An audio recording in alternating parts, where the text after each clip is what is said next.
It is June the 6th, 2014's weekly wrap-up. Step 57 in the advanced voice course was what we released this week, and it is the beginning of showing you how to develop licks and riff type scale patterns.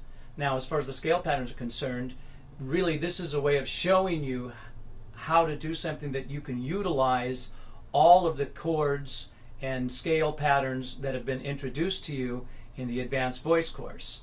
So it doesn't matter if it's a minor 13th chord or a major 7th or a dominant 7th or a minor 7 flat 5 or the major pentatonic scale or the minor pentatonic scale or the minor blues scale, yada yada, lotta, right? Whatever the scale patterns, this is the beginning of showing you how you can internalize using these scale patterns riffs and licks. It's lots of fun, and it's a way of, I'm not done yet, but it's a way of sort of culminating the whole course, showing you how to take all of the things that you've learned in this course and now use it in real world. If that wasn't enough, you should still learn these licks and riffs, even if you're a person who says, hey, I'm not interested in licks and riffs, it's not my style of singing.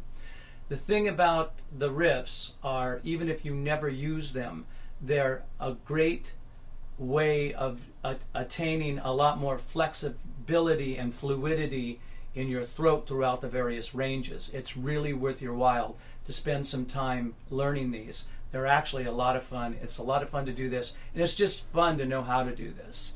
I was always interested in this type of singing, so that's why it's easy for me to show you how.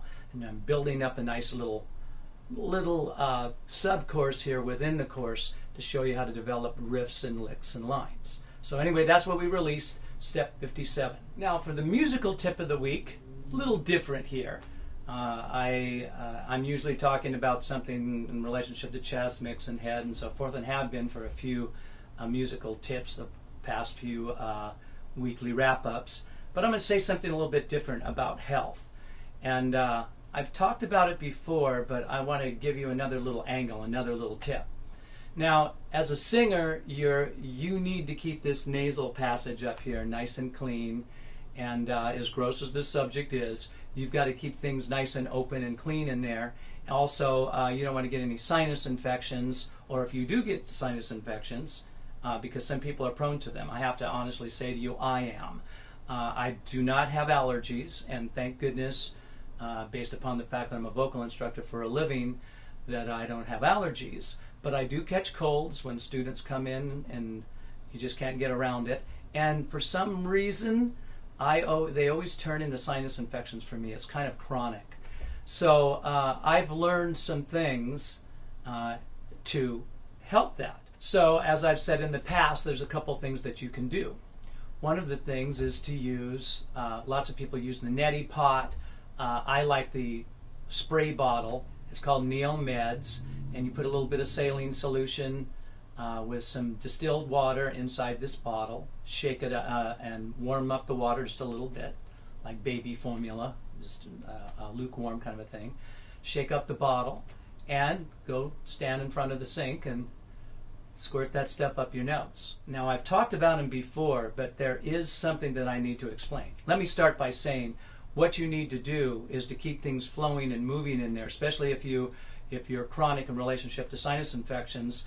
Even when you get better, let's say you take antibiotics, you get all well, the weather's good, you're fine for a while, and bingo, you're right back into it. So what you need to do is use a humidifier. But the humidifier has its problems, and I want to talk about a way of solving those problems. Lots of people say, well, I know they're good, but the water condensation comes up and hits the ceiling, and before you know it, you have mold in your house, and now you've created something 10 times worse than just the sinus infection you were getting. Now you're going to get sick from the mold that's in your house, and you're going to have problems fixing it. And it's true. Humidifiers can create those problems. So what is the answer? Well, I'll tell you what my answer is. That's the musical tip of the week. It's not really musical. It's a health tip for singers. This is what I do. I take the humidifier into the bathroom, because that's where the glossy pane is. That's the room that's already been prepared for water condensation. Makes sense? And I put it in there. I usually exercise a little bit or play one of my instruments or work out before I take a shower most mornings, and not every morning, but some mornings before I do that, I'll go put the humidifier inside the bathroom. Don't turn on the lights if it turns on the fan, because if you turn on the fan, then this isn't going to work. So you have to kind of turn off the lights in the bathroom, depending upon how your bathroom is. Put a humidifier in there for 20 or 30 minutes or so. Then go in there and just sit in that room and breathe the humidifier for about 10 minutes. If you do that regularly, you're going to help things move through the nasal passage. And you're not going to get mold in your house. Why? Because you're doing it in a room that's prepared for water. So that's my musical tip of the week. Hope that helps anybody who has this problem. And if you don't have the problem, well, then you have nothing to worry about. But this is how I do it. That's my tip. I'll see you guys next week. Now, if you're on YouTube and you don't have access to the site, you can't run over there and check out Step 57 in the Advanced Voice course, but you can come on over and sign up for the free membership, and there's lots of lessons that you can get and all kinds of fun things that you can see on the site. And I hope by doing that you do become a member, and then you can check out all of the courses that are there, which is the beginning voice course, the intermediate voice course, the advanced voice course, the course that teaches vibrato, developing vibrato, a harmony singing course, a jazz scat singing course, and hundreds of songs with breakdowns with different wonderful singers singing these songs. And I've turned these songs into lessons teaching you how to sing these songs, both for male and female vocalists. So come on over to totallyvocals.com.